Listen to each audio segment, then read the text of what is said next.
right, welcome to another episode of Reptile Fight Club. Although today we're shifting things up a little bit. We're going to start a little bit of a new segment we're calling Grilling the Expert. So we want to have these highfalutin scientific minds on here, and I think we scare them away talking about fighting. That may not be the case with our current guest.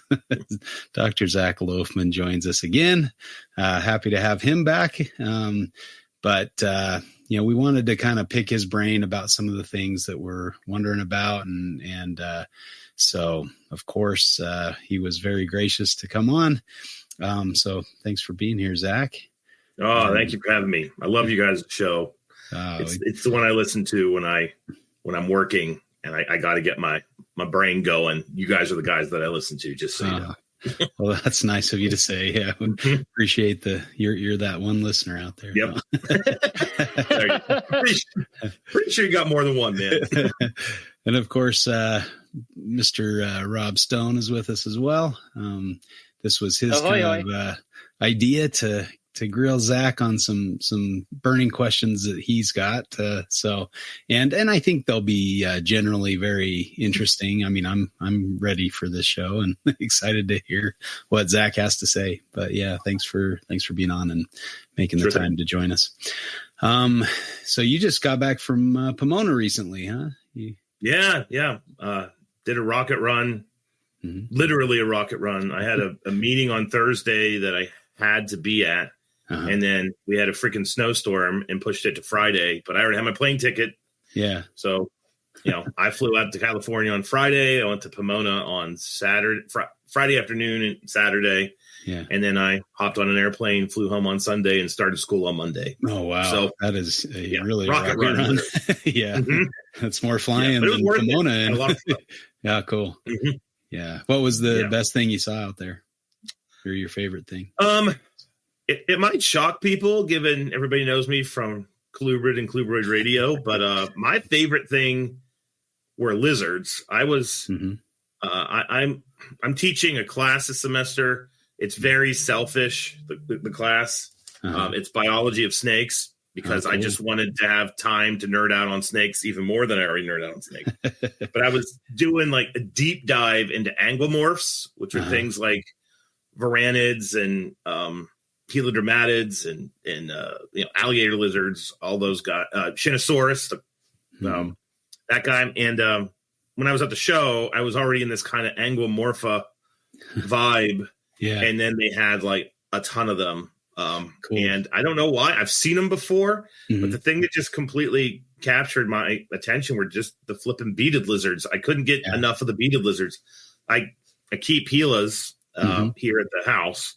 Nice. And my son was indicating like helodromatids are his favorite. And I was like, oh, well, then we definitely need to get a beaded then. That's how that went down. And they're not hard. They're kind of hard to find over where I'm at. But oh, really? I mean, there were several in the building. So those were cool. And then there were some Shinosaurus there as well. Cool. And what is that? Chinese crocodile lizard? Is that right? Uh-huh. Yeah. So, and given that I really like aquatic organisms, they're a good fit. Crazy lizard that acts like a salamander and looks like an alligator. I don't think you can get like better than that for me. So, seeing those is always a trip. And you normally see them in zoos. It's not that often you get to see them in the private sector. So that's cool. Keith McPeak just picked some up, I believe. He's kind of on an aquatic lizard kick as well. He's got his Lanthanoideae and his Shinosaurus. So he's amassing the cool collection of neat lizards. So that's pretty cool. Yeah. I'm probably cutting back on snakes, and I'm going to head towards lizards. Yeah. With bigger, badder, naturalistic setups. But the shinies, as they're called, are extremely high on my wish list, because where they live is not that different from where I live here in Appalachia. So, it's one of those, just the background ambience of my house are what they need. Nice. So, they're not cheap, but at the same time, having a couple flagships in your collection is not that bad. Do you remember who had those, or because no, I've got a guy local to me or down, in Provo area, which is a couple hours south, but he breeds shinnies and has quite a nice collection of those. And Joey Muggles. I do remember.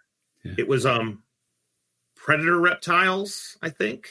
Huh. Okay. They had a pretty professional display. I will say that. Really? But nice. The other thing I did is I walked around the show completely in a nerd-induced trance, looking at the animals and not associating the animals with any of the people that had them. Yeah. So now I have no clue who had the things that I was interested in. Yeah. I just know they were there. Yeah. See, I take a picture of the booth and then I take a picture of the animals. So I know if I have something that I have to do that. I do that at zoos too. If I see something that I'm geeking out that I don't know what it is, I'll take a picture of the sign and then the reptile. So, no, that's a pro tip right there. Yeah. But it is nice to just get lost in the reptiles and just appreciate them and not really. Oh, yeah. Well, especially if you had limited time, you're there for a day or day and a half. It's hard to get around to see everything. First off, you might miss some cool stuff, but yeah. Yep. Nice. And we had a CCR booth too, which was fun. Oh, cool. Okay. We got to meet a lot of our listeners that are out on the West Coast. And we also we lined up a bunch of future guests, which was pretty cool. So yeah, that's totally worth it. Nice. We did one where Chuck and I went to the Anaheim show and we walked around and just fought people on the spot. Like, hey, do you want to be on a podcast right now? Let's fight about this topic. And then that's cool. It was pretty fun. But I don't know how great the fights were, but we did get a couple guests from that came on later. Yeah. Yeah, it was pretty fun. Yeah, good times. Those California shows can be fun. I always liked vending those back in the day. Me and Ben Morrill would go vend a show. And I think we went to our first California show and we came out of there with like so many 1s and 20s and we looked like drug dealers. We had just rolls of cash. We're like, this is the best thing ever. Oh man. It was good days. That was pretty funny. But yeah, good times out there. Oh, well, I don't know. How's everything going with, you got school started? You got a lot of students this year with cool projects? Or? It's kind of fun. The ZooSci major and you run Lucas's committee. Yeah. So, it just keeps plugging along and growing. So, that's really cool. It seems like all the other majors are declining and mine is growing. I shouldn't say mine, because I deal with a bunch of other professors, but the one that I oversee, because I'm department head.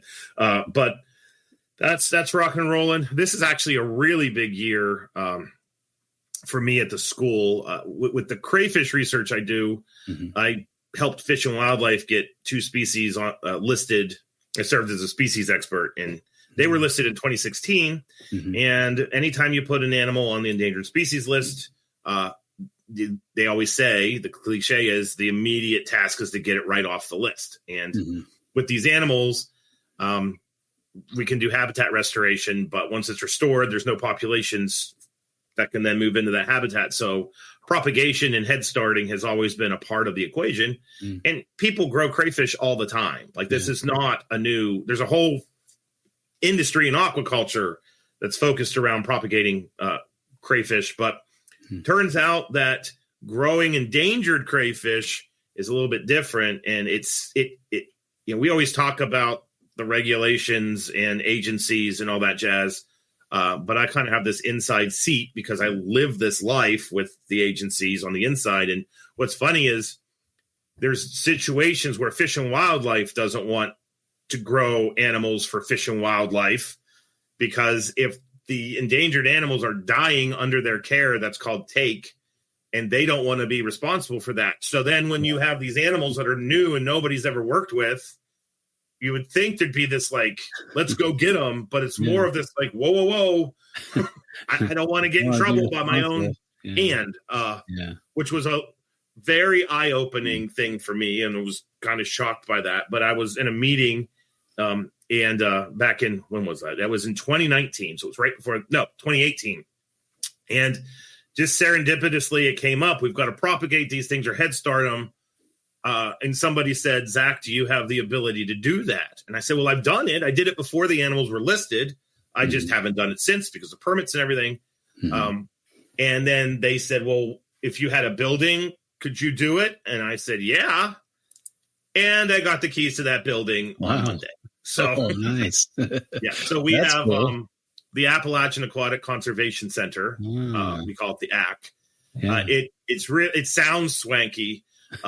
It's essentially an extremely nice garage. That's what it's a garage with more plugs and more hose bibs, and it's got a bunch of drains in the floor, and that's basically what it is. But sounds good. We have like the shell, and in the grant there was money to build the systems, and so now finally we get to build those systems. And when they had me build it, they basically said, like, we don't want just crayfish. And I let everybody know, like, I don't do fish. I don't do freshwater mussels. I can breed a turtle, though. And so now I have a turtle propagation facility next to my crayfish propagation facility. So I'm doing herpetoculture and aquaculture, which are the two things I love. And then somehow I got this building where I now get to, like, fill it with turtles. So we're part of the SAFE program for AZA, for North American turtles. And we have a bunch of spotted turtles that were confiscated that are going to be serving as breeders. And we've been kind of housing them in the ZooSci program in various buildings on campus, but they're getting like the Taj Mahal built for them now that their lab's there, and wood turtles and eastern box turtles. So cool. Super cool. And then the endangered crayfish, obviously. And then part of the crayfish propagation, which is awesome, and I have a grad student doing this like right now, is we all know what Massasaugas are. Eastern Massasauga rattlesnakes have a direct association with crayfish. It was only a matter of time before I ended up working with Massasaugas. And I talk on my podcast all the time about this mythical trip to Iowa. Like, nobody wants to go to Iowa. And then I went to Iowa, and it was like this herper paradise. And while I was there, I was talking to my host, and I was there for hognose snakes. And, he said, have you ever thought about working with saugas? Well, they're federally protected, and I don't want to deal with permits and anything like that. And I said, well, yeah. And he goes, do you know how to grow those crayfish that they live, like, that dig the holes that they live in? And I thought, like, here we go. And I was like, yeah, I know how to grow them. And I've actually, like, literally planted burrowing crayfish and created a new colony. Wow. And so that then led to Taylor Swish-Sal's master's thesis, where we're going to be bringing into the ACC what's called the grassland crayfish, Procambarus gracilis, and rearing them up. And we're going to get about 200-300 of them. And then we're going to try to kind of literally plant these burrowing crayfish at the end of a Massasauga, a colony that Massasaugas live in, to kind of expand it out into habitat where the crayfish were extirpated.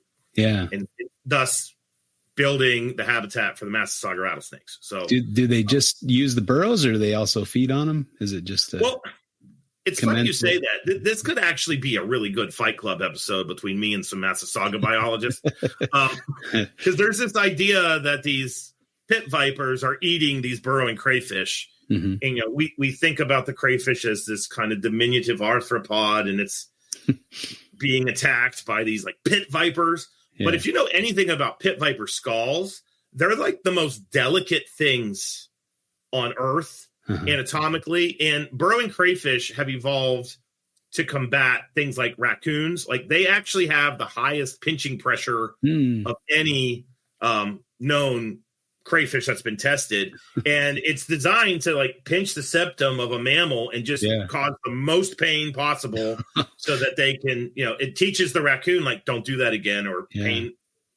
So, like, knowing that, I just don't see these big burly. And the other thing about the burrowing crayfish, I should say, is that they're some of them get very large, and their claws have more calcium carbonate in them to reinforce the BAM than other parts of their bodies and freshwater crayfishes. So I just picture a Massasauga going down that hole and just getting completely thrashed by the crayfish. And what I think they're doing, I don't know this, but given how chemosensory is so important to snakes, I'm willing to bet that they're choosing abandoned burrows over active burrows. Yeah. And we know that the crayfishes the burrow fidelity for them is, it's like they'll hang in a burrow for about 3-4 months.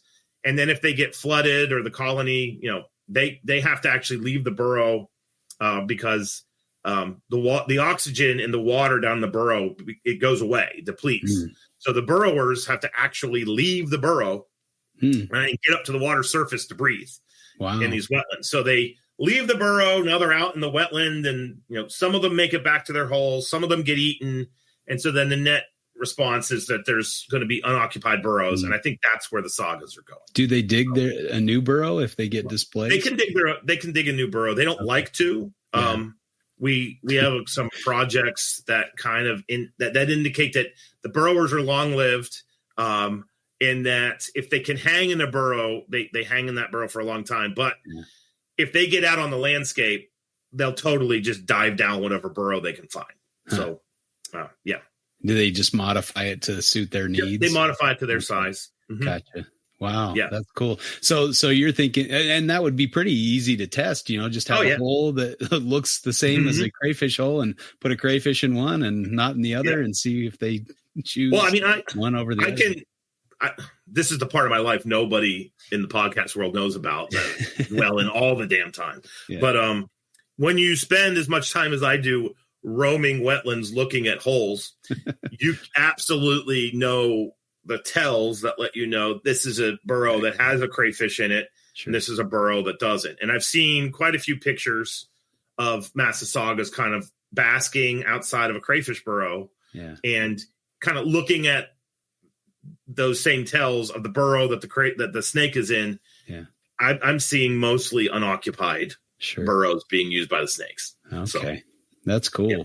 It's neat when worlds collide, right? Yeah, it is. That's really cool. No, I'm happy that I'm finally getting to do some saga work. But I got to be, I lean on the crayfish side. Yeah. Because they are federally protected, and I have enough permits in my life. I don't need any more of those. For sure. But I mean, habitat restoration in the wild is exactly fantastic opportunity to work with them and help them. So that's great. Really cool. No, I'm stoked. I was not aware of that relationship between crayfish and Massasaugas. That's neat. Oh yeah, it's an intimate, very cool relationship. Well, so they utilize it to.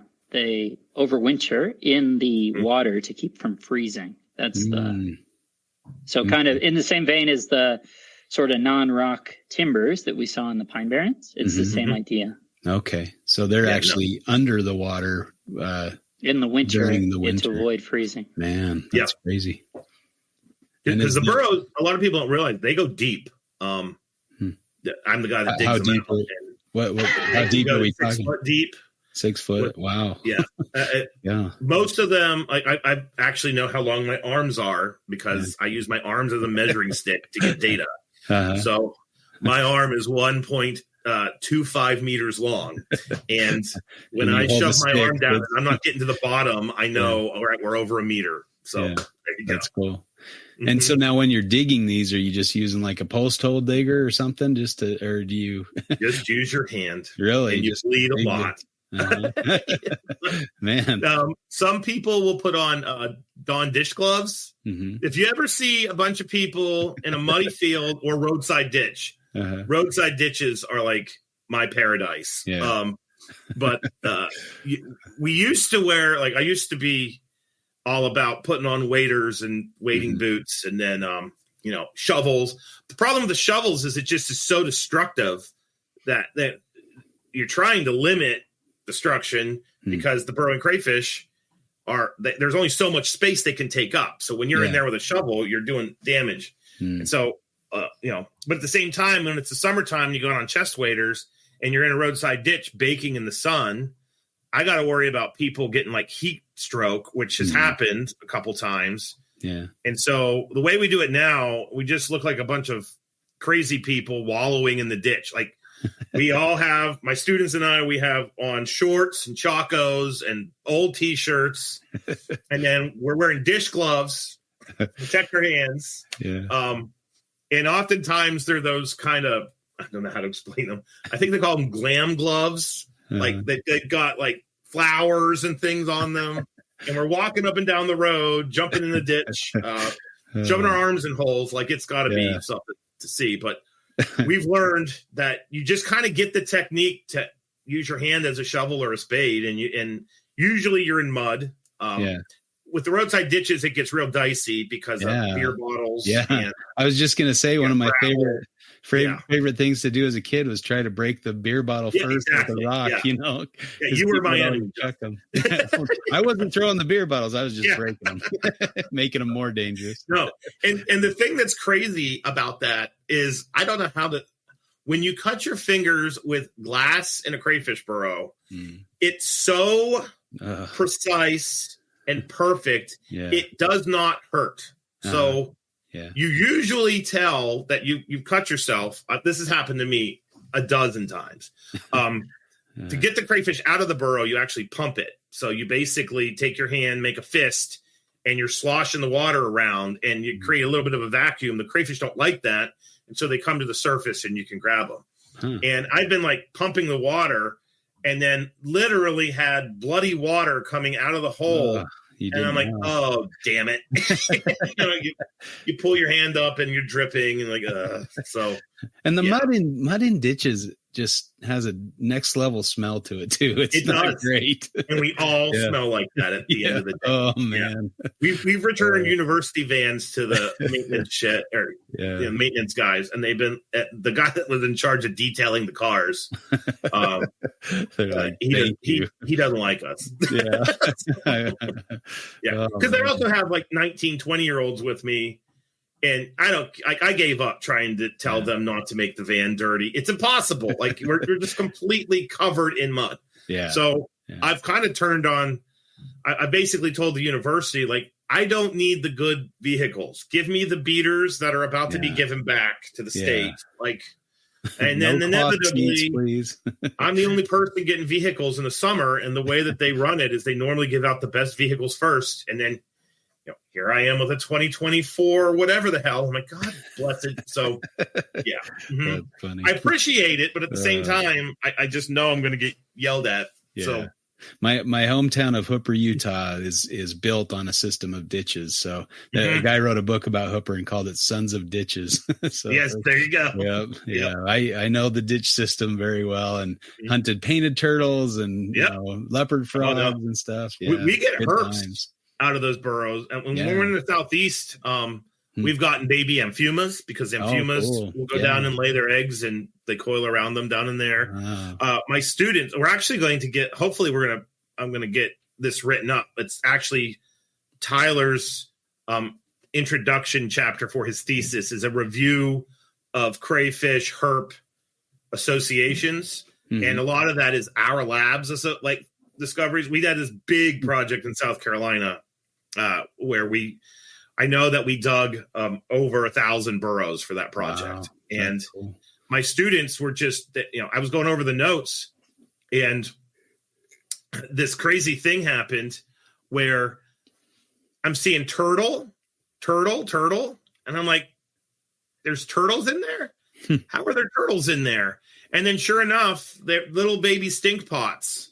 Were going down in the burrows, and I thought it was little baby stink pots. And then because the students told me they were little baby stink pots, and then I saw the pictures of the babies, and I was like, "Those are adults." Like, so I had no clue turtles used those tiny little those crayfish burrows, but that's a big that's kind of a big deal because they create this habitat that all these animals utilize, and turtles haven't been documented down in those holes that often. So the fact that Sternotheris is down in there is that's pretty interesting. There's a couple like eastern mud turtles, which is different genus, but that's a species that's imperiled in a couple states. And I know, maybe they're in the burrows, so that kind of gives another need. But the crayfish herp element of my professional and nerd life is actually intimately linked because of the fact that they create the habitats that the herps use. How cool. I love learning about stuff that I didn't have a clue about. That's really awesome. Thanks for sharing that, man. You wouldn't think like crayfish will have this great, strong connection with different herp species, so that's really cool to hear. Yeah. I mean, I guess it's like anything you don't think a lot about or you don't have come into contact with, but how awesome. Oh, yeah. Yeah. Yep. All right. Well, I don't know. I feel like we need a coin toss but I guess we could flip the coin between me and Rob to see who gets to grill you the most. But I don't know if it's, if we go without a coin toss, I just might get too anxious or something. So go ahead and call it, Rob. Tails. It is heads. But since this is your brainchild, I'm going to defer to you anyway. So yeah. Okay, cool. No, I really appreciate it. So the genesis of the episode was really, I wanted to ask Zac the unfair question, particularly in a Facebook instant message. Hey, so as a forms herper, if I'm going to include heterodon in my list, right? Because I don't necessarily want to. So I started with Crotalus, and that shifted to venomous forms of the U.S., venomous reptiles of the U.S. But also as a party to that, right? We naturally run into really cool animals. Not that I wasn't aware of them previously, but I'm halfway through the Pituophis.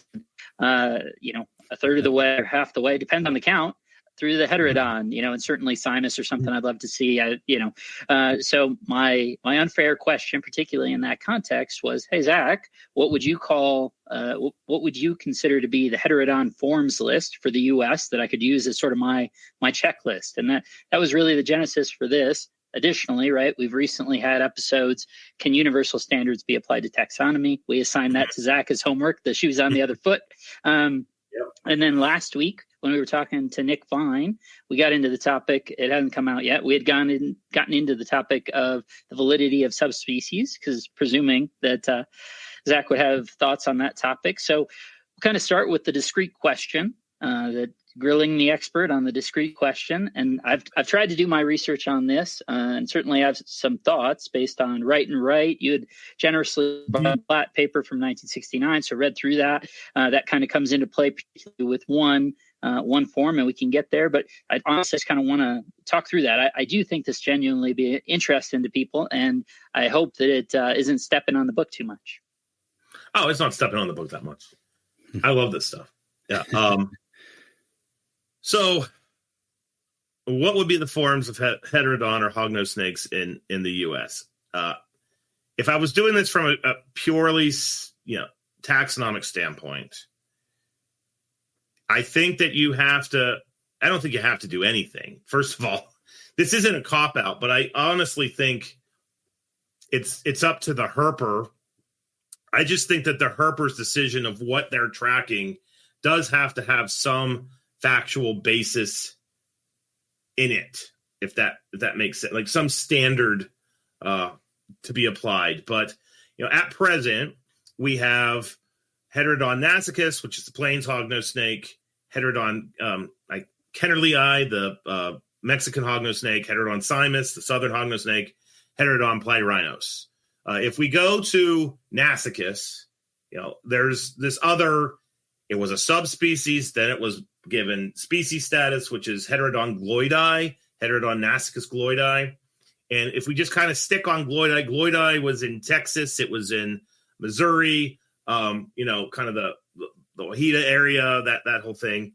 And there's some people that would recognize gloidii, and there's other people that would not recognize gloidii. But the thing is, scientists, based off the data at hand, don't recognize gloidii. And the reason why I don't recognize gloidii is people like Platt, all the way back in 1969, when he published his dissertation, had done the hard work of going out into nature and basically, well, not that's actually a lie, doing the hard work of going to the museum because other people went out into nature. That's what actually happened, and put these things in jars so that Platt could then pull the specimens out. He's got the locality data. He does the scale counts. He does the blotch counts because that was something that was important in that designation. And he basically did this. And what Platt ultimately determined was there's a tremendous amount of overlap and inconsistency between gloidii and nasicis. And so, do they have a different phenotype to a certain degree? Sure, they do. But in science, we call this kind of getting away from the base population and out on an extreme, in a conservative manner, you'd call that a clinal variation of the same species. Bull snakes come to mind. Like when you're in the northern part of the bull snake range, that's where you get the tricolor phenotype, which are oftentimes in herpetoculture called kankakis, but that because of the Kankakee Plain in Illinois and Newton County in Indiana. But the reality is that tricolor look, it just keeps going north. Like I was standing in Minnesota and I caught the best looking Kankakee bull snake I've ever seen. And that was not the Kankakee region. So, but we're not like, but that bull snakes in Amarillo, Texas that don't have that tricolor look, we're still calling those a bull snake. So that's a cline, a north-south type cline. So with the dusky hogs, which were Heterodon nascus gloidai, and then there was this like push in the early 2000s to make it Heterodon gloidai, it just, the data just doesn't support that. And so what ends up happening is you get people that put out these papers that aren't really based in science, they're based in opinion, and then that is then given to us to receive and as herpers or in herpetoculture, and then everybody gets bent out of shape. But me as a scientist, I just read the paper and like, well, I'm not going to accept that. Okay, I'm going to go eat lunch. Like that's the extent of it. There's no raging. There's no like, let's fight in the parking lot. It's just like, I don't see the evidence. I'm just not going to accept it. And that is being a taxonomist. That's what I do. Like, now I don't do it for snakes, but I do it for crayfish all the time. How frustrating is that, though, when the rest of the world accepts it and everybody starts adopting it? I mean, is the only solution to like put out a paper that kind of refutes it, or how do you deal with that? Because I'm being frustrated by that whole Stimsoni children. I think, yeah. The thing that's weird about it is my world that I dwell in in taxonomy is very different than the herpetological realm because. I'm not even a big fish. I'm a small fish in a small pond. There are, I can do this real quick. Give me 1 second. There are maybe 6 crayfish taxonomists on planet Earth. Mm-hmm. Yeah. So, that gets a little annoying in one regard because we do, even with 6, there's a little bit of tribalism. So, but I also know who's reviewing my paper. I write my descriptions and I will like read it and I'm like, that reviewer guy is going to gut me again, and so by not having any diversity in the field, we run into that. Yeah. And so we kind of have to all come to this weird compromise of what constitutes a description, but it keeps us all honest. In herpetology, there are so many people doing these that's not necessarily like that compromise of like respect each other's opinion and science. Mm-hmm. That's not part of it. Mm-hmm. And there's also people that aren't even flipping taxonomists that just know how to do the genetic techniques that are doing the genetic techniques and getting them. And they don't know anything about the animal in nature or its evolution. Or a biggie for me is zoogeography. They don't understand the kind of historical way of the land and how this was here and that was here. And then, over a million years, this went away and this came in and how that impacts gene flow, which resulted in that result that you got. When that's not included and it's just, I'm going to look at this genetically, I'm going to find one morphological difference and I'm going to completely obliterate everything. I do have a problem with that. Yeah. Right. But oftentimes what ends up happening is, whether we like it or not, the genetics ends up being backed over and over and over again by the different genetic methods as they advance. Mm-hmm. And so I also don't think you can ignore the genetics. I get, in my world, we have the rat snakes, and Burbrink put out the paper that obliterated all of the rat snakes. And, I went so far as to do a dedicated CCR to explain the history because I was so tired of hearing all these colubrid people just rip it to shreds. And I was like, but you don't understand the science that you're ripping to shreds. You're just jumping on this bandwagon. Mm-hmm. So circling back to the hognose snakes, because the science, indicated that phenotype was not unique.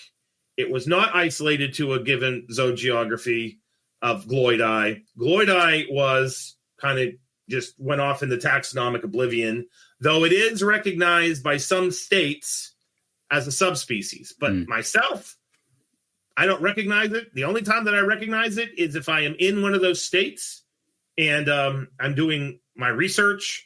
I have to get a permit, and so in that situation, I recognize gloidai. If I'm trying to get a permit, I can't remember. I think it's Missouri. I could be wrong, but there is a state that still has gloidai on their state list.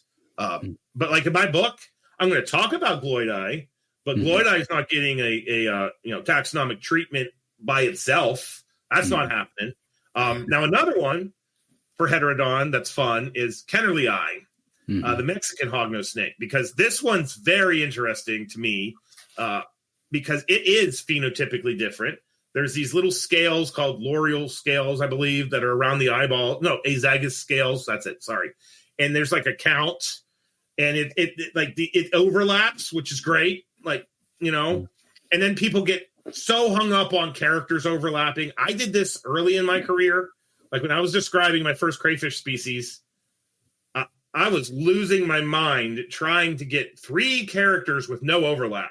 And my mentor at the time just laughed at me. He just sat back and openly laughed at my misery. And he was like, I was where you were at 20 years ago. And he's like, it's nature. Yeah. They didn't know when they were evolving, they couldn't overlap. And I think about that all the time. Like we don't talk about that with these key characters. But with the Mexican hogs, they got the scalation that's different. They got the coloration that is different with the speckling and the spots, and that doesn't really overlap much.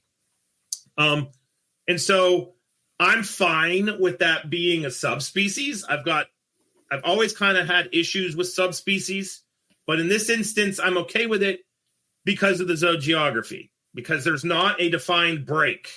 And so when one thing kind of clouds into another, if we really want to call it a subspecies at the end of the day, great.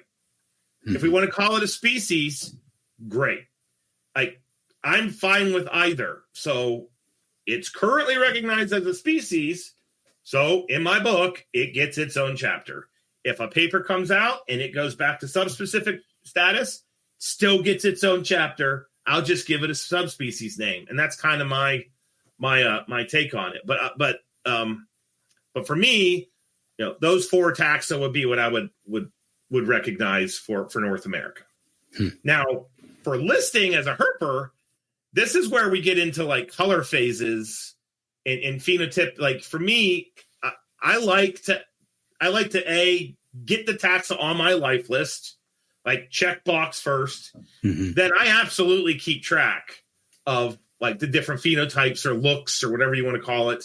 Yeah. And so for like Eastern hognose snakes, getting a Platyrhinops on your life list, it's done because currently there's only 1 taxa recognized. But within that taxa, there's 3 defined morphs, if you will. There's the really bright, pretty orange black morph that's oftentimes referred to the Halloween morph because it resembles a jack-o'-lantern or a pumpkin. There's kind of the normal. I've heard it referred to as that, which is funny because it's got so much polymorphisms to it that there's nothing normal about it. It's just not the Halloween morph is the way that I look at it. And then there's the all melanistic snakes, which are just black as night. And so for me, with Platyrhinops, I got the initial check. There's these 3 phenotypes. I want to get them all. And, I got them all in one trip to Pennsylvania last year. So if you're doing a herp trip, you could list your trip where, all right, we got Easterns, but we got to get 2 more phenotypes. I'm fine with that. I'm also fine with you not doing it because no one's holding a gun to our head. Like it is what it is. Like I don't know if it's because I'm middle-aged and I have to deal with people all the time. But I used to really care about this when I was in my 20s, and now I just don't. Just like I actually sit back and watch all my students bicker over this. Like I know you guys have talked about this, or Eric's talked about this. I had a kid on this trip to Pennsylvania. We were talking about it before the show, and we're finding all these snakes, and they were geeking over, of all things, black racers. They really wanted to catch black racers, which, I'm thinking like, okay, like racers are common, but for them, they were new. And we had caught like 9 by the end of the second day. And this kid's moping on the way back to the van. And I was like, what's wrong? Like, what's going on? He's like, I don't have a racer on my life list yet. And I went, we caught 9 of them. Like, what are you talking about? He's like, I didn't catch one. I was like, oh, I remember when I used to do that. So I used to do that. And now I think I added a Florida king snake to my life list. I was in the car driving with Phil Wolf the other direction. I wasn't in the car. I was on the road. And then my students called me like, hey, we got it. But for me, that counted because I did all the freaking research to get us to that damn road. We flipped so many coral boulders, and I was like, they're in this 50-yard section of road. Like, I had done all of it. It's more about the planning and the hunt than actually getting it in my hand now. And I don't know if that's like I'm older.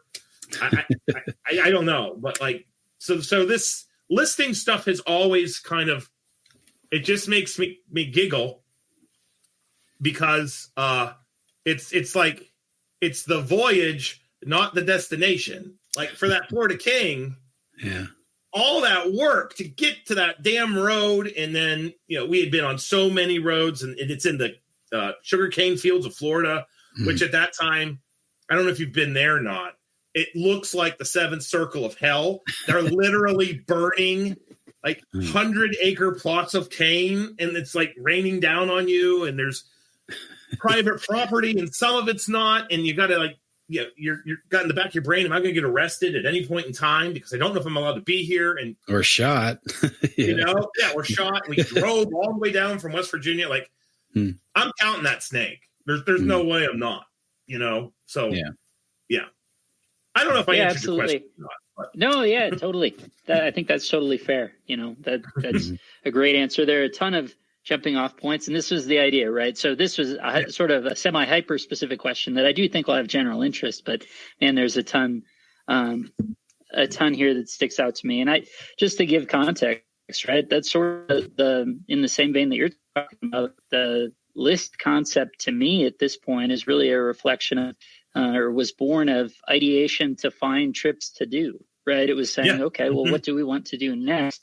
And kind of being a progenitor for that discourse and saying, okay, well, and get us to spots that we otherwise probably wouldn't go, that I wouldn't have an inclination to go to that place. And it's kind of like, well, let's check it out. And then you find all these other cool things, and the list to me, and we had Nipper on for an episode where we talked about this extensively, but the point was, from my perspective, that rather than seeing the list as something to finish, the list just expands as you get closer, right? Rather than getting necessarily stuck on, Willardi obscurus, which almost certainly I'll wind up getting stuck on. The point becomes, well, instead, let's expand the universe to all venomous forms. And then it's, we're no longer just on the venomous list, but it's plus Pituophis, plus Heterodon, plus whatever. One point that you had made that I think speaks to utilizing forms rather than taxonomic designation would be the eastern rat snake. So I actually haven't seen any of them at this point, despite our trips over there. But which is sort of wild. But were I to see a black rat snake, any self-respecting Pantherophis fan would not accept that I had seen all of the, that I had ticked the box on Pantherophis in the eastern United States. That would be patently ridiculous. So it's like, okay, well, what's the divination going to be? And honestly, one utility of subspecies, particularly in old literature, is kind of, I take it as, well, maybe that's a starting point to try and figure out what forms there are of different things. Even if those are no longer recognized as valid, okay, at some point in time, people had recognized these things as valid. That being said, I think subspecies generally are probably, we're with the process of globalization, we're moving towards lumping naturally because we have so much more access to information. A lot of those subspecies designations, particularly in older taxonomy, were born of a lack of information or gaps in our knowledge, right? Between the populations that were known, we weren't seeing declines. It was, hey, I mean, the part that's pretty wild to me actually is reading through Right and Right. And actually, I guess I'll bring this one up as a specific example. But when we were talking with Nick Vine on last week's episode, I mentioned that as I was kind of going through this process associated with coral snakes, Fulvius, the southeastern coral snake, actually had a subspecies that was written up in the 1920s, Barbari, that was supposed to be from the Everglade hammocks of Dade County, Florida. That literally the entirety of the rest of the range was a singular thing, but because there was reduced melanin in the red bands associated with this handful of animals in the 20s from Dade County, they were recognizing that as a form. And the part that's wild, you'll know this, but in the very same vein as I'm reading Right and Right, there's a recognition of a subspecies of platyrhinos that's the Dade County version of platyrhinos. And it's like, man, what is with Dade County getting its own subspecific status for everything? Brooks Kings too.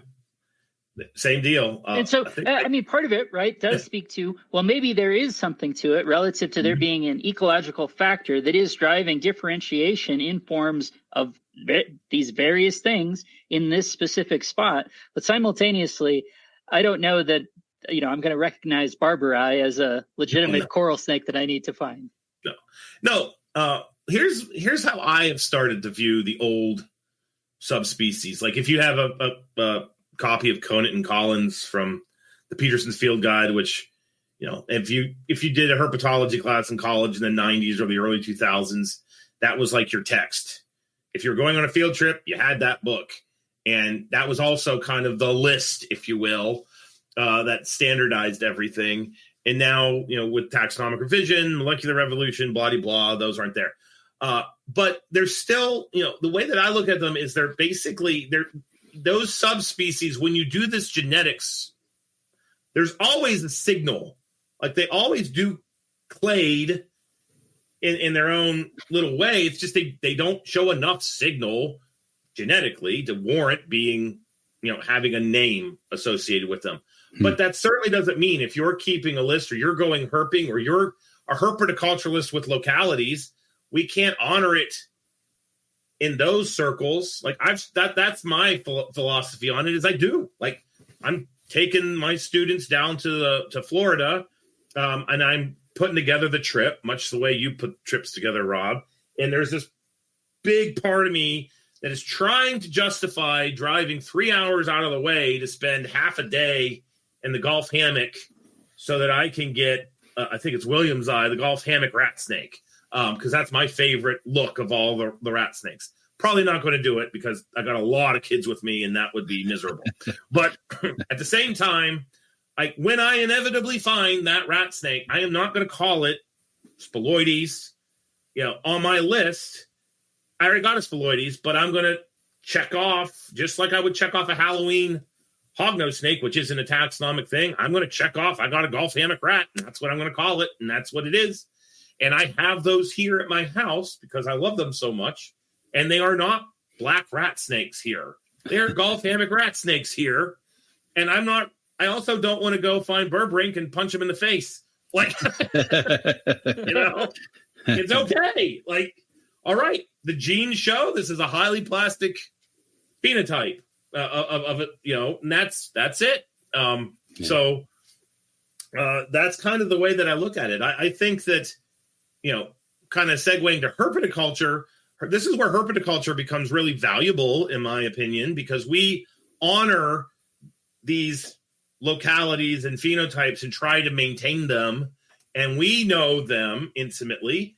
And every now and then, the scientists need that material, and we're the ones that got it because the Gulf hammock region's been turned into an awful lot of Walmarts lately. So, you know what I'm saying? So, it's okay. We can have Pantherophis spiloides, and we can still say Gulf hammock rat snake, and it's okay. Like, it's just the taxonomic level is where things change. And that's my take on it. And I think the reason why I have this take is because of the work I do with the crayfish describing them, because when you actually do that, you realize something that is never discussed. So this is like the T, if you will. Taxonomy is a complete disaster for the people that do it too. It's like, it might even be worse. I'm working on a crayfish species right now. And the genetics results we got back, it looks like somebody put phenotypes in a shotgun and just shot the Appalachian Mountain. Like, there's no rhyme or reason, and things in Georgia, or sorry, like in this part of Kentucky are related to these things in Virginia, and these things in Tennessee are related to these things in Pennsylvania. Like, it just doesn't, like, what the hell? And so when we get those papers that we read, like your Antaresia paper, Justin, those authors, I read those papers, and on the inside, I'm like, you are really good at the BS. You really took that really messy tree and just made it really seem like, this is very straightforward. And it just isn't, because Mother Nature's not, it's not black, white. It is all gray. And when you get black and white, you jump up and down. Like you lose your mind. I have one project right now. It was black and white, and there was a crayfish biologist named Dr. Horton Hobbs, and he's the crayfish Jesus. He described 70 to 80% of our fauna in North America, and he has this famous quote that he told my mentor, which is, "When you find what you're looking, stop looking." Like literally, when you get everything lines up, quick. Like, you know what I mean? And I read a lot of those papers. I don't remember the name. I know you'll know the name. The new rhino rat snake. When I read that paper, I totally got the vibe of, like, they just barely got across that line and they quit. Yeah. Like, it was like, we're not going to get any more. We're not going to do any more stats. We're not going to do any more genetics. We barely got the threshold of what we need. There's one scale difference. We're done. You know what I mean? And that can get annoying when the taxonomy is being done that way. All right, then I got some beef. Yeah. So. Yeah, absolutely. So, kind of a question that we discussed a little bit last week, but I'm very curious. With just sort of your opinion relative to all these inputs, what do you make in terms of, as a forms herper, of cryptic species, particularly where you can't distinguish them in the field, right? Like, it's not even an easy visual, or if it is, then it requires heavy manipulation, right? It's some, I dwell with cryptic species all the time with crayfish and with salamanders. When it comes to herping, my dirty little secret is I am a complete salamander nut. Like, I love them to death. And salamanders don't get the justice they deserve when it comes to herping, because if you want to really go deep, go to the Appalachians, go to the top of a mountain and try to identify the different Desmognathus that are up there. It'll make you like scream. It's like, one of those exercises we do that we love that causes pain. Like, that's it. So, and they got cryptic species all over the place. My take on the cryptic species concept is, if you understand what a cryptic species is and what creates them, it makes you more okay to tolerate them, is the best way to put that. Because there's two explanations I've been taught that make a lot of sense. One of those explanations is there's this idea of an incipient species. And I don't know if you've heard this term. An incipient species is a species on its way to being a species, or it's just crossed the threshold of being a species. And oftentimes with incipient species, there's this idea that the genotype has changed. So genetically, they're isolated, but the phenotype lags behind the genotype normally. So now we got the genetic isolation. Now the phenotype will change. And when we go out into the field and we see all these animals that we love, some of those species they ended that process of speciation millions of years ago. Many of them are in it right now. Like, one of the things I learned putting my lectures together with snake biology is we're actually in the age of snakes. Snakes are still in their proliferation period. We oftentimes think that's done, but they're radiating as we speak. So the fact that we have cryptic taxa for snakes, that makes total sense. So that was one thing. The other thing is, and I like this idea, there's this idea of homeoplasy. So homeo means same, plasy means shape. And the idea therein is there's only so many shapes to do what an animal does. And so for salamanders, living underneath rocks, you've got this little minimal area of space between the earth and the top of the rock. You've got to have water for some of them. You can live in a crevice, but you're not going to evolve horns and tubercles and like this radical difference for the humans walking by to go, you're different and you're different, and we don't even know what the hell they're interpreting to make them different.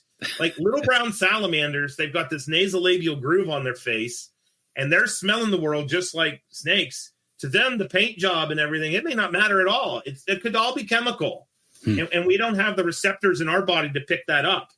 So with the slimy salamander complex, that was one that happened when I was in high school, the late 90s. This guy named Heighton used a very primitive form of genetics to split up Plethodon glutinosus into like, I don't even know how many there are. There's over 10. But I've paid attention to that. I totally am the guy that catches them.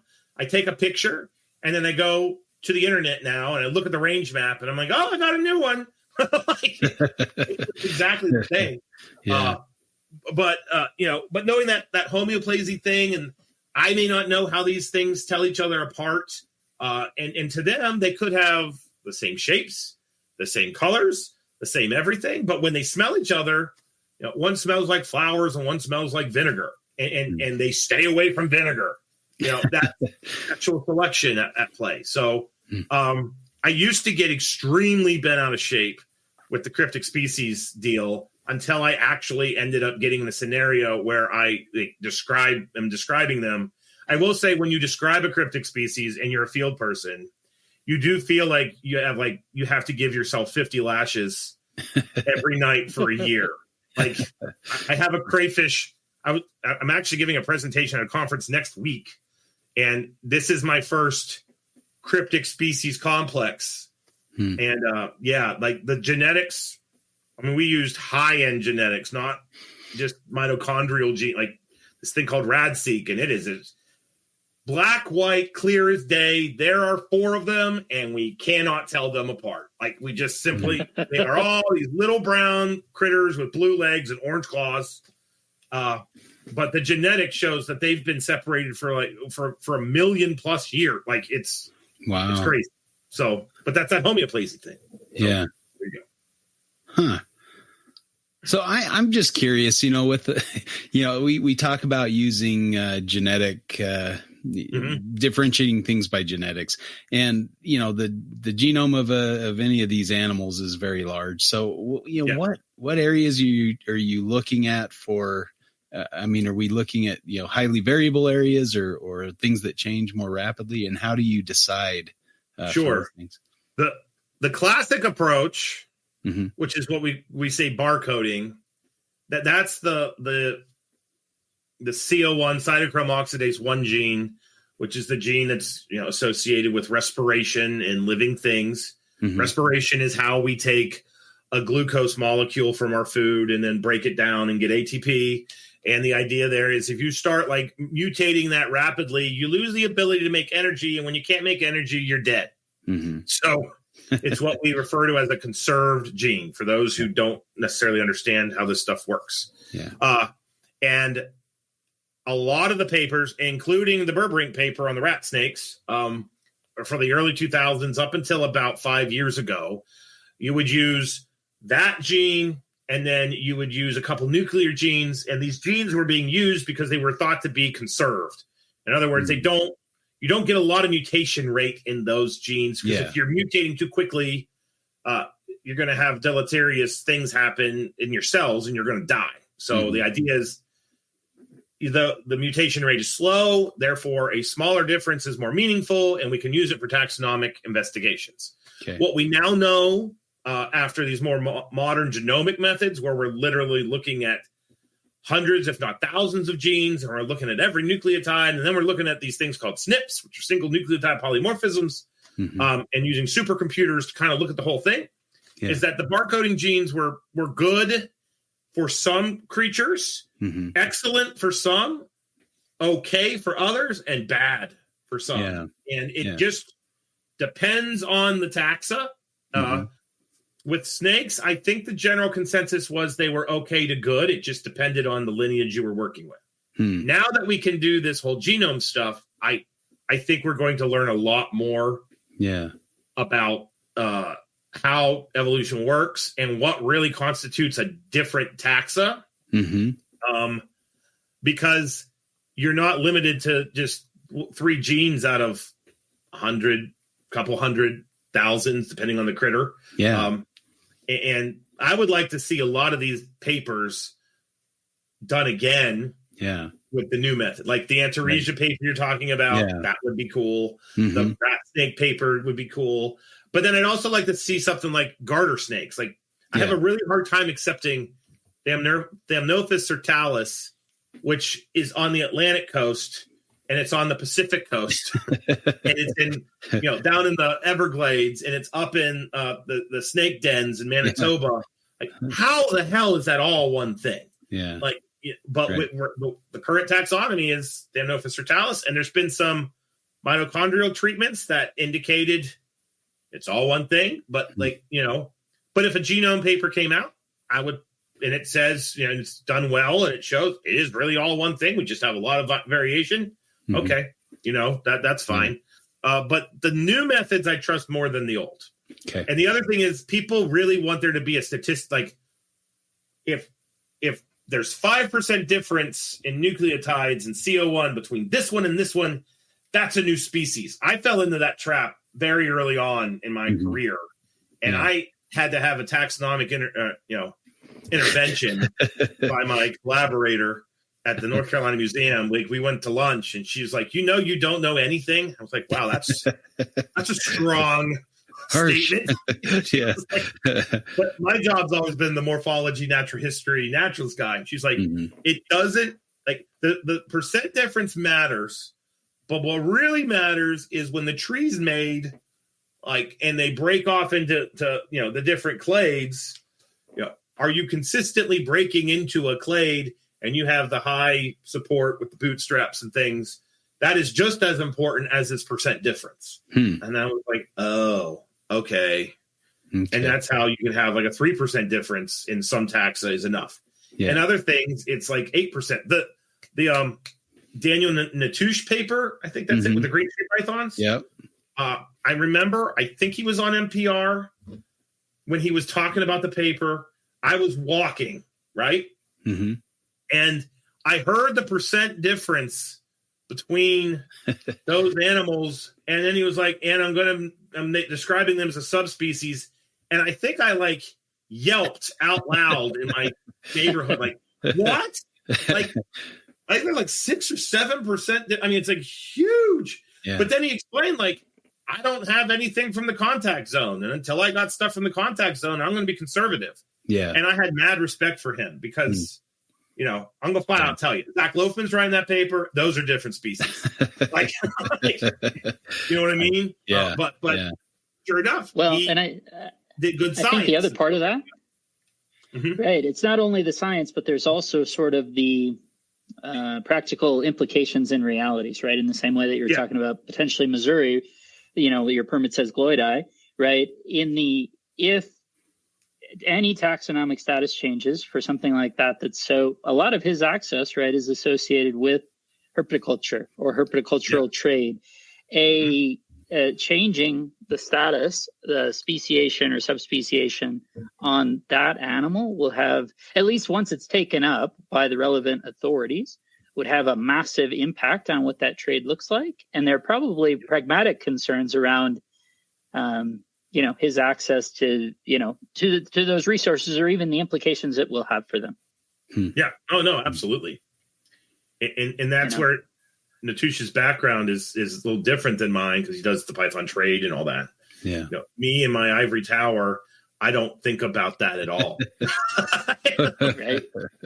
And that's where the real rubber meets the road when it comes to herpetology and herpetoculture is Clint was saying this when we were at Pomona, and he was talking about how it drives him crazy when the taxonomists come up with these names, because now I can't, it makes it so hard for me to breed them. Don't they understand that? And I told him, like, they don't care. Like, that's not part of this equation at all. There are non-herpetologists counting scales and pulling DNA in the American Museum of Natural History right now that are thinking, oh, God, Pete isn't going to be able to keep this thing in Utah now. That thought never crosses anybody's brain. And it might. I mean, I could be lying, but I know, because that's where the science is separate from the hobby or discipline side of things. Yeah. And should it be or shouldn't be? That's a whole other conversation. But in that instance, that's why I think that there's such friction, because that's just not part of the equation. I hate to be the bearer of bad news. Well, it probably shouldn't be. I think that's probably, you shouldn't have science being shaped. Science. Yeah. So exactly. I mean, obviously there are some biases and some, people wanting to make their sponsors happy if they're funding research, especially for snake research, which I'm sure is hard to come by. So I'm sure there's things like that probably happen, but they probably shouldn't. So we'll leave it at that. Yeah. So I do have a couple more specifics out of Right and Right that I wanted to dive into with you, and then some Platt thoughts. And they're more big picture for the most part. But so out of the Right and Right, the map. So not the interesting thing is they don't actually mention this. A little context that we mentioned again last week with Nick Vine, but actually came from our conversation with Jordan Parrott the week before, is I didn't realize that Right and Right was intended to be a 3-volume set on the Handbook of Snakes. And the 3rd volume is the reference material. I always did think that the references as they were included in the book seemed a little light, and they almost seemed to refer to something that you would reference somewhere else. And so that was news to me. Jordan pulled it out and showed me, and that was great. But even as such, the description and the map, it's a little bit interesting. But so the map of Nassicus includes a population down in southeast Indiana, almost by the Kentucky border. So here's kind of where I went with this. So I see this there, right? There's no mention in the discussion of that population or even Indiana or anything, what it would be. When I was looking on iNaturalist at records, there was a recent one above Columbus that, presumably based on condition, let alone lack of other records and all these things, is an escaped pet. It's not a mutation, relatively rare amongst the, what it would be to be there. But and all of the, the interneted as it is always want to do, and was immediately pitchforks, that's an escaped pet or escaped or released pet and all these things. And while I don't dispute that, just in light of just having looked at Right and Right, I was like, while I think you're right, I don't think you're nearly as right as you think you might be, at least potentially, right? Taken as valid, you're not as right as you think you are. Okay. So is the question, what would I say about the hognose north of Columbus?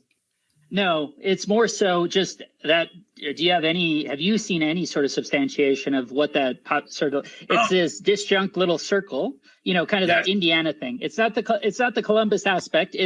That's really interesting. And I know, you have a lot of thoughts or have put a lot of thought into sort of the Iowa stuff, which is on the kind of the eastern extent of range. And even then I have my own question, maybe for off air of Right and Right again. Platt more specifically, right? There's a couple different, so we can chat about that maybe later, but it's more, what do you make of the Right and Right map that has this little disjunct dot? That little disjunct dot, I know that dot. And that dot is a mislabeled platyrhinos from a museum. Mm. Okay. So when they were, putting the maps together way back when, they didn't have the benefit that we do.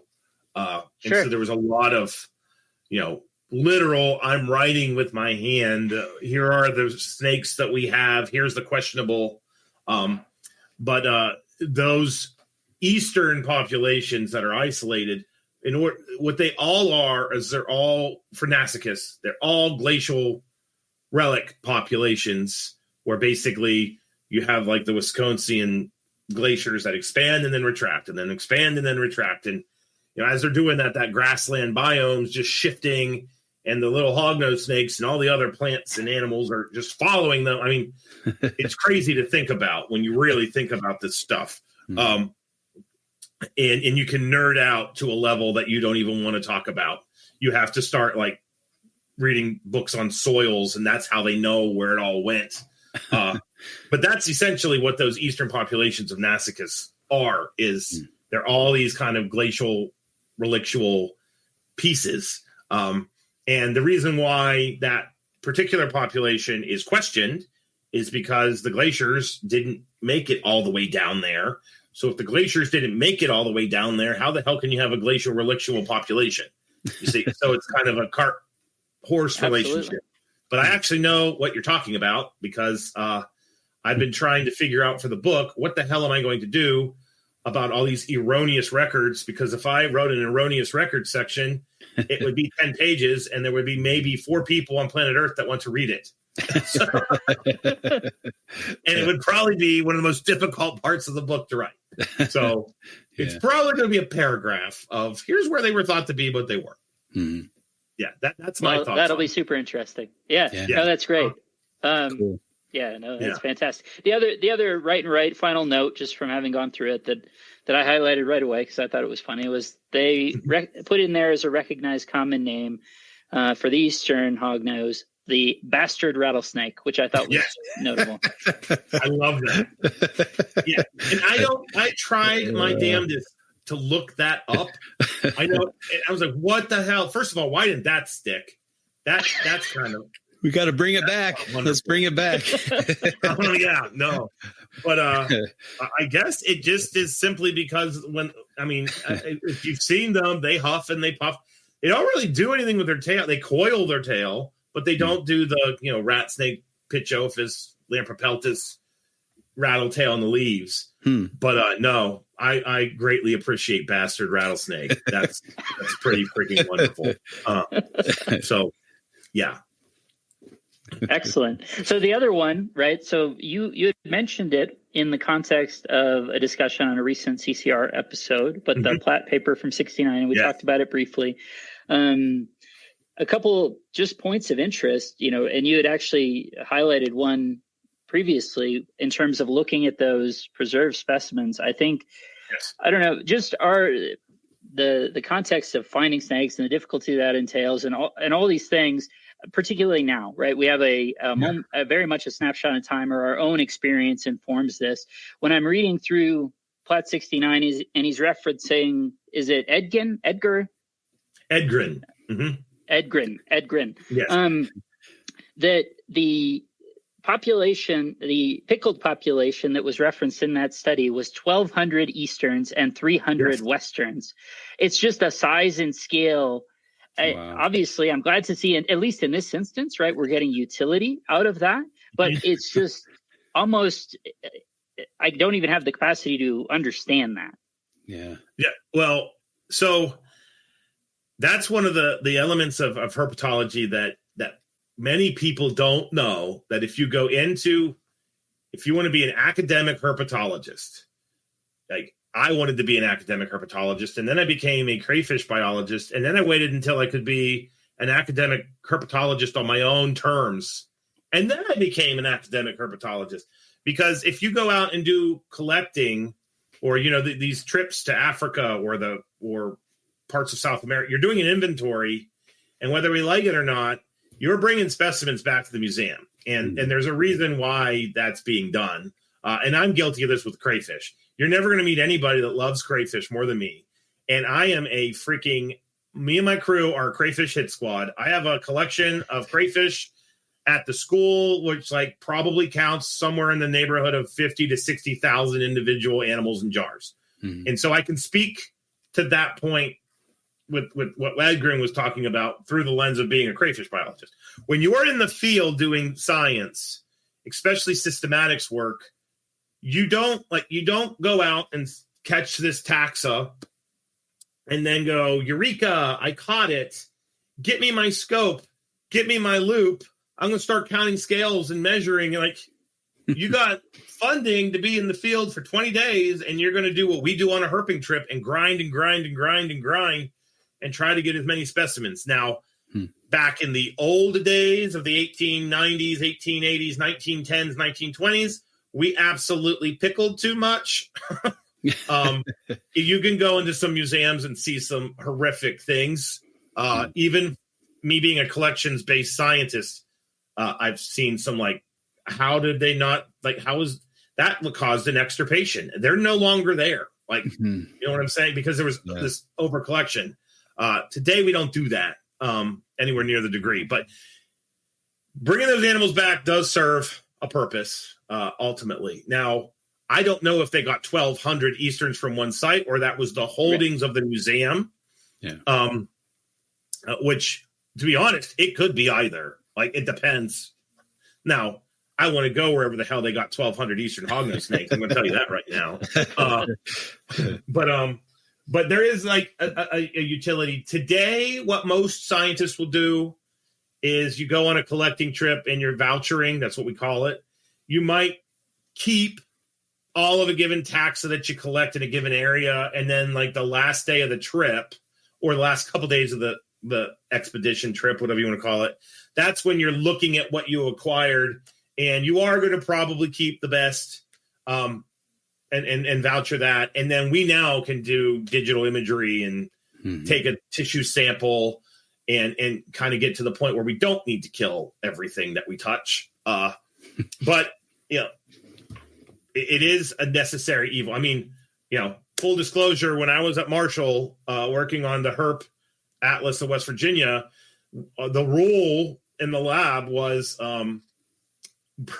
if you get a county record, bring it back and put it in the museum. And I got a county record. What the hell was that? Black king snake. It was also my lifer black king snake. And I'm holding this thing. And I was like, I have my PhD dilemma. In 10 years, so I can say this now. I was like, oh, darn it, it got away. Like, it slithered off into the bush. Like, I can't do that. But I killed a bunch of frogs. I you know, and that's where road-killed specimens become invaluable. Yeah. Like, I had, when I was a grad student at Marshall, I had the county record list in my brain memorized for the 55 counties in West Virginia. And if I saw a pulverized anything on a road, I was out there with like a spatula just scraping that thing off the road. And if you go to museum collections, you'll see it's kind of, you can see like 60s, 70s, 80s, 90s, 2000s, that generation of herpetologists. There's a lot of mangled things in jars now, you know, versus before that, there's a lot of very perfect, pristine things in jars. So, yeah, it's definitely an ethical question that comes to light, but it is in my view, to a certain extent, it's a necessary evil if it's done within like boundaries, but we don't need to go out because spotted turtles are a great example. There's a site in Ohio where there was a fen. It was off of a U.S. road, and everybody that needed spotted turtle specimens for their herp collection, and I don't mean like we're going to name it Pete and feed it. I'm talking like we're going to shove a needle full of chloratone into its heart and put it in a jar. You went to this particular fen, and there's now no spotted turtles there, and the habitat is great. And it's quite literally because of biologists. So there's definitely an example of that. And then that brings up the ethics of like, so if they're doing that, what the hell does it matter if I go and collect one and keep it alive and then breed it and make more of them and proliferate them? And, you know, And so it's complicated is my answer. Absolutely fair. Yeah. And you took it kind of in the way that I hoped you would. The other, well, I have several more notes written down. One kind of a big picture thing that's super interesting, but what I found interesting was for 5 years spent on those sites. So it is super interesting, right, to be across two sites, to be able to find both Westerns and Easterns. The overall counts, especially relative to what we're talking about, the access to those pickled specimens, weren't actually that high, right? If we're saying over 5 years, extended summers and those sorts of things, you know, and there was good detail in there around sort of what the windows were for different years or whatever, but approximately 240 Nasicis and 120, basically half as many Easterns. You know, and if you just think about that compared to when you guys came out, you know, that's not that great of a number, to be honest with you, for all the time that he spent out there. Yeah. The number, when I look at that number, I see it because he was essentially I did a little bit of digging on the history of Platt, because that's totally going in my book. There's no way I'm writing the book, damn it. I'm putting what I want in there. Right. And that is something. Yeah. So he basically had one tech that would go out with him. So that was him and one other person. And as you know, you got a window of basically April until the end of June, and then everything. And that's in the book as well, in Platt as well. He's got like skyrocketing, like, big high capture rates, and then nothing. You know what I mean? And so for that amount of time, it's fine. But I actually went to Harvey Park, which is the place where he did the study. And being there, I understand, like, I that's an impressive number for what it is. It's essentially a dune. I don't even understand how they're there. Right? It's like, it's an isolated sand dune in the middle of Kansas. So it's interesting that he had that capture, but yeah, no, it's not really a dense population. And unfortunately, when Nasicis became popular in herpetoculture, people got Platt. It became even less. They went to Harvey, sure. and they've just completely devastated it. So, I actually had I went there with two of my former grad students. Got a picture at the sign. The way people get a picture at the sign of the Grand Canyon, I got it at Harvey County Park in Kansas. But the one of the wildlife managers came up to me because we were obviously herping and was like, "Are you looking for snakes?" I was like, "Whoa." Because you know that constant pressure is there today, and that's the downside to studies like Platt. Is, you know, we respect it, we go there, we know the legacy, we're honoring that, but people also go there, and according to that dude, he hasn't seen a hognose snake in a very long time. Wow. So sure. Yeah. One thing that I had seen recently, and I don't know whether this is a broader trend within sort of papers of that ilk, I'd be curious, but looking at a different species, there was on something that's even more imperiled, certainly throughout its range, that there was sort of it would mention a general area, and there would be a count of sites, and then it would be kind of like bucketing them without kind of the hyper specificity that maybe you would otherwise see, right? So it might be sort of this location, which is sort of in the same way, maybe it actually kind of circles back to chondros and our commercial terms for them. And we'll say, oh, it's an RFAC chondro. And in fact, whatever, maybe there aren't chondros in RFAC based on that, but like that actually, it's just sort of that name designation for that. And so that was interesting. There's still utility there, right? It's still, it even kind of gets into the herp mapper versus INAT, and in some contexts, I know that's presented as being worlds apart, particularly by advocates of one or the other. Usually it's one. But in reality, sometimes just having the county, I guess maybe it takes that extra additional layer of like, well, I have to know what appropriate habitat would look like. But in some counties, right, San Juan County in Utah is massive, absolutely massive. And seeing a herp mapper record from there, a lot of that habitat looks super similar. That's not super helpful. On the other hand, East Coast counties tend to be smaller than West Coast or Intermountain West or wherever, right? So even that, if you then have the sort of ability to apply the knowledge that you do have, or the willingness to seek out that knowledge, it might not be as big of a difference as some people might like to suggest. Yes. Yes. It's funny that you talk about this. So this is actually something that comes up a lot in conservation agencies right now. And these permits that I'm always talking about, when I get a permit, so I go and do a crayfish survey. Now I'm doing herp surveys. I have to get a scientific collecting permit. And then I'm going to go out everything I find. It's essentially INAT. Just you're getting the decimal degrees, you're writing them down, and then you send that all in and blah, blah, blah. Back in the day, and when I mean back in the day, I mean like 2010 to 2015, it was standard operating procedure to turn in the decimal degrees to the state agency. And then when you publish your paper, you would put that right in there. And the reason why is we're never going to have the ability to go to those places because it's so complicated and involves a computer that sits on your desk. That is a word for word statement I had with somebody in 2012. And now Google Maps will take me to every single location I have published for some of these crayfishes. Yeah. So the kind of trend now is publish county level. That's standard. Like when I do crayfish stuff, it's county level. And talk to your agency or your funder and find out like what level of detail do they want to be released to the masses.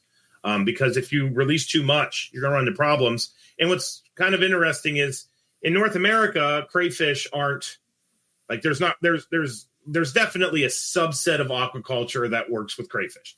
But when you go over into Germany, it's always Germany, and you go to Korea, South Korea, those two countries have a very like crayfish culture and all the different it's just like us with herps. It's no different. And I understand why scientists would publish just the county. We described a species of crayfish that was in Alabama and Mississippi. And the publication went out, and then it was like what you hear about with geckos. And I never thought it would happen with a crawdad. Like, sure enough, on YouTube, here are these two people from Korea making a video, and they're just demolishing this site. And now that species is one that's probably going to get listed because of overcollection. So, you just can't give the keys to the kingdom. And I know there are plenty of people like the three of us that respect nature. We just want to go see it. We want to experience it. We have that right. But as a conservation biologist, unfortunately, we have to always protect ourselves against that, negative element. And there's been times we've all done it as herpers where you're like on iNaturalist, you're going someplace and you're like, oh, there's a sign. I'm going to get on Google Earth and try to find that exact sign. I've done that to go. I did that trying to find Eastern king snakes, So the scientists are going to be a little bit more conservative in what we're publishing and putting out there. Yeah. And that's why the world is, our phones have made the world a very small place. Absolutely. The next thing, and this is really broader, and I guess I'll be curious if this is something you had considered previously or considered outside the context of this paper, but he goes into sort of a long discourse on the number of ventral versus subcaudal scales as indicative of sexual dimorphism, right? And it makes some sense. And even talks about the locus of the umbilical scar in males versus females and things.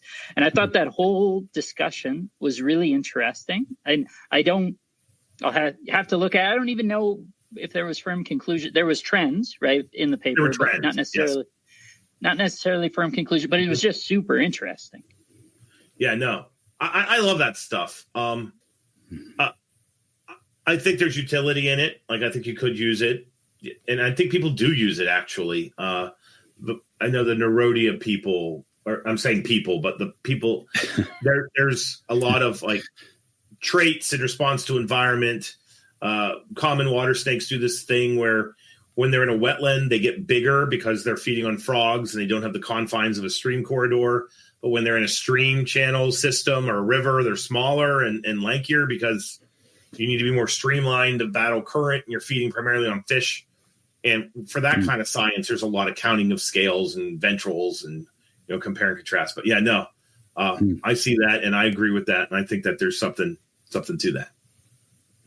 Absolutely. The last thing, and this is more of a general comment, but it's definitely topical, was so as I was reading through it, there was a reference to the fossil record associated with Heterodon, and it was fascinating. The name, I'm sure the same happened for you as you're reading through it, just the name on the paper that was referencing a Heterodon form described from and maybe a part of this, right? Two-pronged. The first would be that the name was W. Offenberg on a Florida snake, from the early 60s, and just as a name so well known, associated with Komodo dragons and a long history with, UF and all that stuff. But so that immediately jumped out. The other part of it, just whenever we're talking about fossil snakes, is the paucity of the record and the sort of taxonomy that we're getting into relative to so little is just sort of, the arguments we have in the context of living creatures that are right in front of us, whose ecology we have, at least can perceive. And here we are, we're defining things based on two vertebrae on, literally a fossil. Yeah. No, you don't know what you just did. So for biology of snakes, the class I'm teaching, the special topics class, whenever I do a class like that, I always start with origins. Like, where did they come from? Because it just gives me complete validation to nerd out. And, you might be able to see that, but there's dinosaur. I call them models. My wife calls them toys. But I am a massive paleo nerd. I did not really leave my dinosaur phase. And so this whole idea of paleo snakes is great. But if you dive deep, you will learn very quickly there are an awful lot of snakes described from very subtle differences on vertebrae. But what's interesting is I guess most genera have some kind of osteological signal. No, it's the fossil record of snakes and just in general, and reading that and learning that it's been fascinating to me how like a fragmentary square of bone can lead to like, this is where snakes came from. And I'm like, well, now wait a minute. But we need a little bit more than just that. So yeah, no. But with the hogs, what's cool about the ancient, the species that are no longer with us, I think one is Paleoheterodon or something like that. But this thing was big. Like it, based off the vertebra size, it could get probably to 4.5 feet, which I don't know if you've seen like a 3-foot Eastern yet. When you see a 3-foot Eastern hog, it's one of those snakes, rattlesnakes do this with me too, where you see a big one and you're like, oh my God, that's got to be like 4 or 5 feet. And then just because of the bulk, and then you actually measure it and you're like, that's only 3 feet. So I can't even begin to imagine what the hell a 4+ foot hognose snake looked like and what it was eating too. That's kind of fun. But yeah, no. What was also really cool in that section, if you remember it, which if we're not selling plat, you need to get plat. And I've got it. I emailed it to Rob. I emailed it to everybody. I push this thing. Is that they discuss, and it's been corroborated with genetics, that Easterns kind of evolved on their own, and then Nasicis and Simus, the plains and the Southerns, are the ones that are related.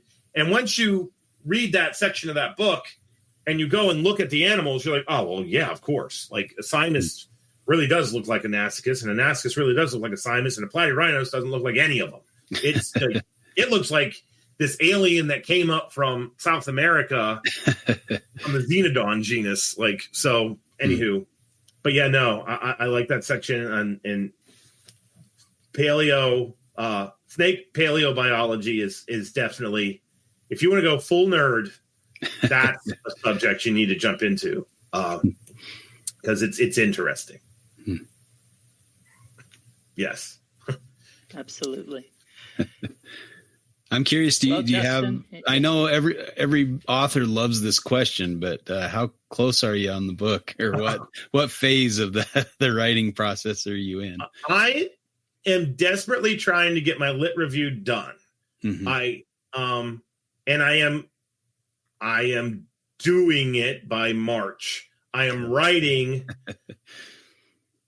February 1st is I am writing. I actually budgeted time in my day where it just says writing block on my schedule. I'm not letting people know what I'm writing, and I'm not going into school. Yeah. I remember I asked you this question, Justin, like, how do you write? When do you write?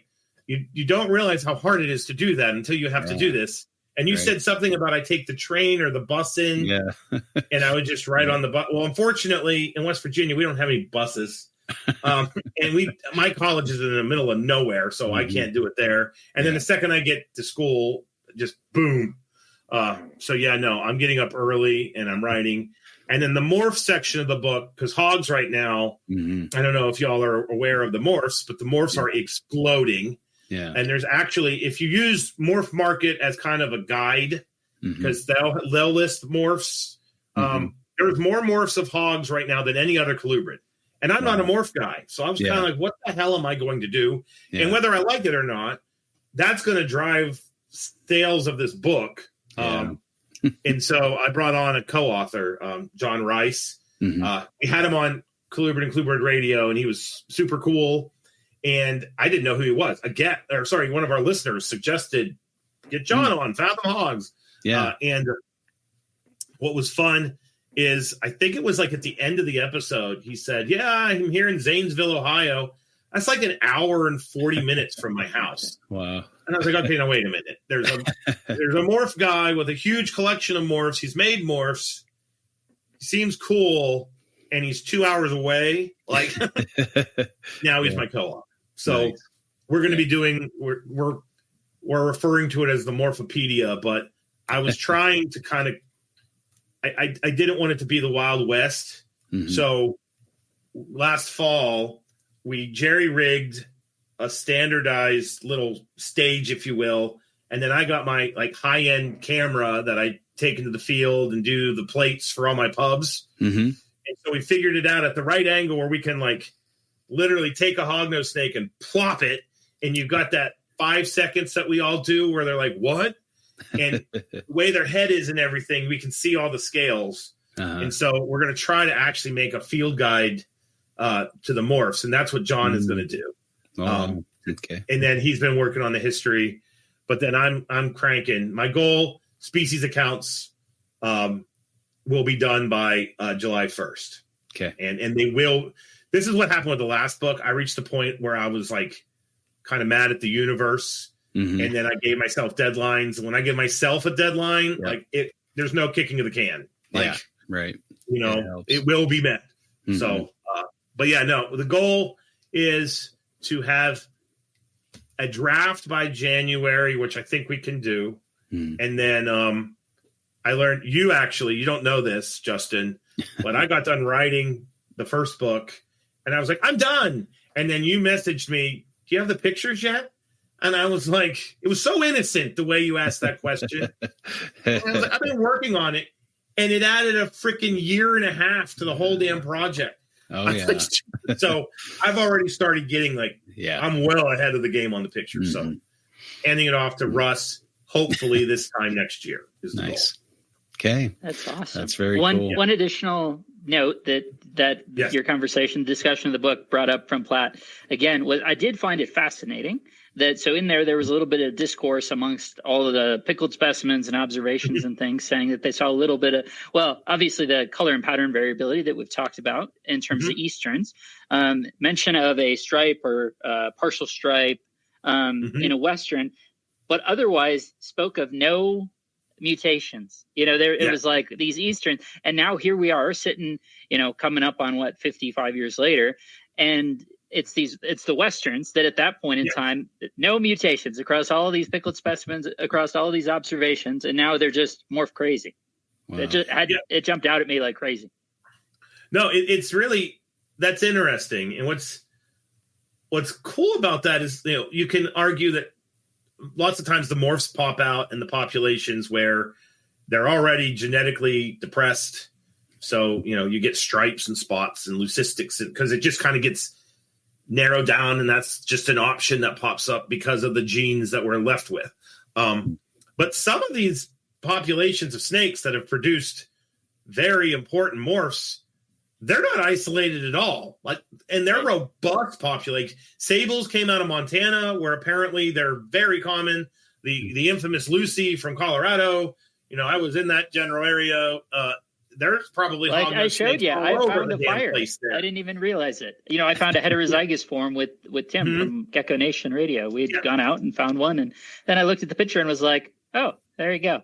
And right, a lot of it is Richard Evans, right, with the pet shop down in Lubbock, right? So yeah. So I just here again, I just wonder if Platt cared because he was a scientist and he was just like, I picture him at a bench as a PhD student, just like, oh God, I've got to get this data. I've got to get this done. Because, it's funny when you're a grad student and you approach science, it's very different than when you're a professor and you approach science and you're like, I'm going to eat tonight because I got a job. When you're in grad school, it's just like, I got to do this. I got to get as much done in as little time as possible. And I just see Platt doing that back in the day. So, anywho, but yeah, no. But this is the year for hognose snakes. I planned a lot of my field work where I'm sending the students off, and I'm going to go, and then I'm going to be in the Airbnb. I never do this. This is not my way of being a professor. I'm there with them. Yeah. But to get this book written, I got to go away and just live in the Airbnb and write. That's going to be happening too. Yeah. Well, when I saw that you were out there doing your field studies in Colorado, I'm thinking, man, I'm only like 8 hours away. I could be there and drive and go herp with Zach and Rob. Yeah, you should have. I was kind of jealous. You should have. Yeah. Give me a heads up next time you're out there. It was great. I know. Yeah, that's what I'm saying. Like I could have made it out there pretty quick. But next time, yeah, I still need to see a live hognose in the field. I definitely seen DORs, so I'm very sad about that. But yeah, and they've actually become my favorite. Like, I actually really like herping for hogs. Mm-hmm. It's my kind of herping. You can get them on a road, but you got to get out there and just walk in, where they're at. That's the only way to get them. And cool. I have a great appreciation for that kind of guerrilla herping. And that's the way I like to do it. Yeah, me too. I think Rob would agree. Yeah, absolutely. Very much our style. Yeah. Mm-hmm. Well, cool. Well, I'm sure if people don't know where to find you, they probably don't deserve to find you, but there you go. Cluebrid and Cluebroid Radio, great program. Mm-hmm. Yeah, it's fantastic. You guys do a really good job with that one. Oh, well, thank you. So if you haven't heard that, go take a listen and check it out. But where else can people find you or find your research or whatever? Yeah, easiest place to find me is just Zac Loughman on Facebook or Dr. Crawdad on Instagram. I don't know if people do this with you guys, but I always get these messages from people and they're like apologizing for taking my time. Yeah. And I'm like, no, man, you're making my day better. Like, I'm stuck in some horrible meeting talking about a freaking mission statement for 2.5 hours. And I get to act like I'm writing a text to, someone that's important and we're talking about snakes. Like, send the messages, please. Yeah. I want to talk about snakes. Yeah, it's a nice diversion from the mundane part of the job, right? Yes, absolutely. So, agreed. Message away. Cool. All right. Well, I don't know any really cool new herpetological news or things out there that you've seen in the last little bit. Not really. Just because I've been so focused on getting this class that I've kind of backtracked a little bit. And then on CCR, when we do our science update, I since we've talked so much about the Platt book, I thought Clint was like, yeah, do like up to date, da-di-da. And I did a search and there just wasn't anything I wanted to talk about. Like, and I thought, what the hell, I'll do this and I'll say I have a copy of it. And that really resonated with people, which is cool. So now I'm kind of getting away from keeping track of the modern stuff. Yeah. One of the science updates, I'm just plugging books and things that I think, would be great. I plugged another book on CCR last night because we recorded last night, called A Kansas Snake Community, and it's by Fitch. And it's just natural history, because Fitch went out and caught these snakes for 30 flipping years at the same spot, but it's got a lot of cool nuggets. So that's the kind of stuff that I'm into right now. But no, I don't have much modern stuff or up-to-date stuff. But yeah, I'm happy. 2025 was the year that I decided we're going to stop dabbling in herpetology and just have a grad lab and just do it. And so, and I have to thank, in a weird way, Morelia Python Radio Network, because the damn podcast makes it so it never goes away. And I don't mean the damn, I mean, it's just kind of like, you can't stop that. Like, I don't know how to explain it. I'm always paying attention to stuff. And then that led to writing the book, which led to going to Iowa, which led to the research opportunity. And then I was like, I have to do this. 10-year-old Zac would be so pissed if I'm on my deathbed and I didn't do this. So now we're doing flat out herpetology. So that's awesome. Yeah. I mean, I face the same question. Like, am I going to be a herpetologist like I always said I was as a kid, or, or I'm going to take the lucrative position as a, a poor research scientist, but relatively lucrative position, I suppose. But I'm glad the choice I made, but sometimes I look and say, man, how cool would that be to be out digging holes and, catching turtles and stuff like that, that'd be sweet. But, I'm kind of on the same deal. Like, I'm just so focused on planning this trip to Central Australia that I, that's about all I've been focused on. But I picked up a new camera because I fried my last one on the last trip to Australia. And so I got this. That. Yeah, it's not great. It's a pretty expensive camera. So now hopefully I can get it fixed. But in the meantime, I found this cheap camera with a zoom lens. And so I was thinking, well, maybe it'll do. So I ordered it and I did these comparison shots with my iPhone to see if, just having an iPhone would be just as good. But they actually took some fairly decent shots from fairly far away. So, and it only cost like couple $100. So I'm nice. Very happy with that. So I should be able to get some pictures of ranids or other lizards that may not allow a very close approach. So, and birds, of course, so I can ID them later and, get my year list or whatever. But so I'm excited about that. And I just put the Fitch book in my Amazon. It's like you gotta buy it. So not bad. Gotta buy it. It's too much. It's a ton of fun. That looks cool. That's kind of a bucket list item. I'd like to make it out to Kansas and do a herp trip out there and see just Kansas. Y'all need to do Kansas. Yeah, I was not prepared for Kansas. No one herpers talk about Kansas, but if you just want volume of snakes, nothing will compare to Kansas. And ironically, I've talked about this a bunch. We went out there to get my Lifer Western hog during Hogtober and didn't see a single one. And we had, I think that if I'm remembering this right, we were between 280 and 300 snakes. Wow. And almost all of those were road cruised, but we also stopped and we're in those Cretaceous chalk, which is crazy because there's fossils everywhere. And I don't get Cretaceous fossils where I'm at, and I'm a dinosaur nerd. So it doesn't get much better than that. And then you're flipping the fossils to find Gentilis. What is going on? That's cool. So no, I have a massive appreciation for Kansas. We were on one road and we ended up getting 15 Western Massasaugas. Wow. And we had gotten so much Viridis, which are like little bombs. Yeah.